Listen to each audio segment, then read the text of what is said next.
Mula 1990, nung pumutok Pinatubo, dito kami lumipat nun sa Maris. Hindi actually ang tatay ko nun, ang tawag niya dito hindi Marisol ang tawag niya dito Pandan, Old Pandan. Ang tawag sa Marisol noon is Old Pandan kasi sakop to talaga ng Pandan dati. Kaya pag papadala na sulat gano'n, yung address na lalagay is Old Pandan. Kasi tutusin yung mga matatanda yan, mga tatay ko sa mga parents niya, hindi nila alam yung Marisol, ang alam nila Old Pandan. Sakop to ng Pandan noon. Baka akala nyo fake news ha, search nyo man sa mga local history books. This is part of Pandan. Kumalas lang dahil nga kay sino ba? Hindi ko alam sino, si Ninoy Aquino ba no? Si Jose Abansano. Hindi ko alam sino natin tao doon. Yung statwa. I was under the impression na Ninoy Aquino kasi Ninoy Aquino yung lugar.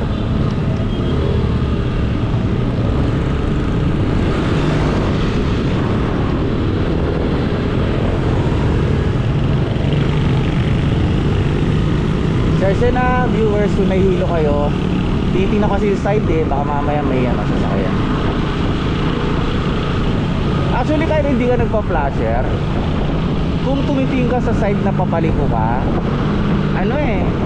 baga sinyaris na yun ang nakakasunod sa'yo na lilikuto. Pero pag flasher pa rin sinasabi ko lang na mas maganda bago lumiko, tumingin din. Kasi tandaan ninyo, tayong mga riders harap lang talaga tsaka likod directly yung natin nakikita Pinigo ba to? Kuya, liko ka na, liliko ka. Okay, kalimutang i-off yung flasher. Okay, going back nga. Yan, tingnan mo diba? Naka-flasher siya pero diliko. Speaking of flasher, pinag-uusapan natin, naka-on yung flasher pero hindi liliko. So isang sign na talagang liliko yung tao is tumitingin siya tapos naka-on yung flasher. Kaya yun, mahirap kasi yung tipo nag-flasher ka tapos bilang liko. Yun yung nagkukos na aksidente tapos nag-aaway yung mga tao. Kasi parang baga sa isang computer program, diba pag kinlik mo yes, are you sure, yes or no, parang ganun yun yung concept nung tingin sa side, yung tingin sa side liko tapos nun liko, I mean flasher tapos nun tingin sa side. Baga utaw left, are you sure, liko ng konti yun, parang confirmation liko konti. Tingnan nyo, hindi ako nag-flasher kasi madili ang liko, pero tumingin ako sa side. Para alam ng nasa tapat na liliko ako. Nasa likod pala. And also, yun, yung pagliko, pagtingin, quick hindi yung tipong matagal, mababangga ka doon. Yung quick lang na-glance, nakakatulong yan kasi tayo nyo, etong dito sa may elbow na side natin, yan, blind spot yan. Ilang beses na uminti ang masagay dahil na hindi ako tumingin agad. Dahil nga merong mga mabibilis na sumisingit sa side ng mga motor. Actually hindi lang motor, minsan yung mga e-bike or mga bisikleta din. Yan, lalo na e-bike tsaka motor bike. Walang walang makina yan. So pag naglakad yan parang ninja, hindi mo maririnig. Okay rin pala itong vlogging na nagsasalita ako dami ko palang masasabi. Sige, lakad mo, balik na.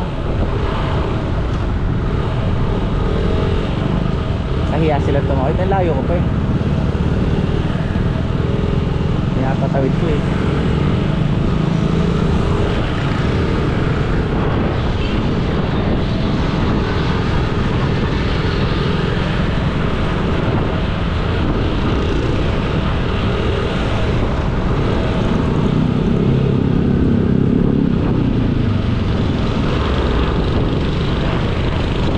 talaga sa vlog na to sana iyan ko lang binibidyo ko lang yung mga bagay-bagay eh.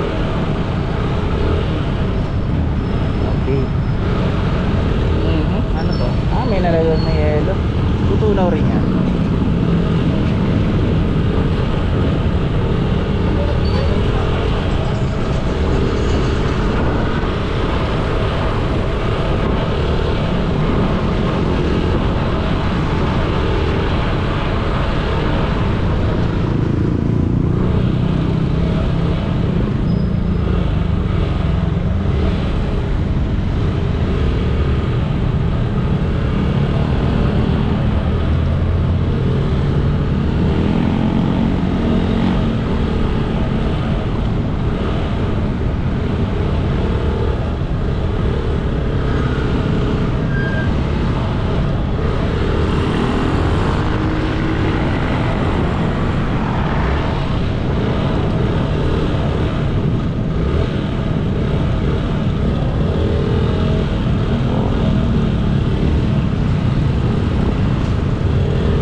Pakiramdaman talaga pagka nag-change of lane dito.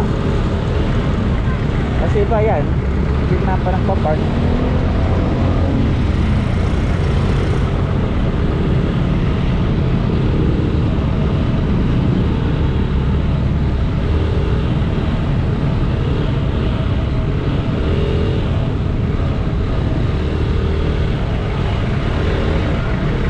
Naka-headset si Kuya, hindi niya ako narinig. Nakaparating. Tawid na.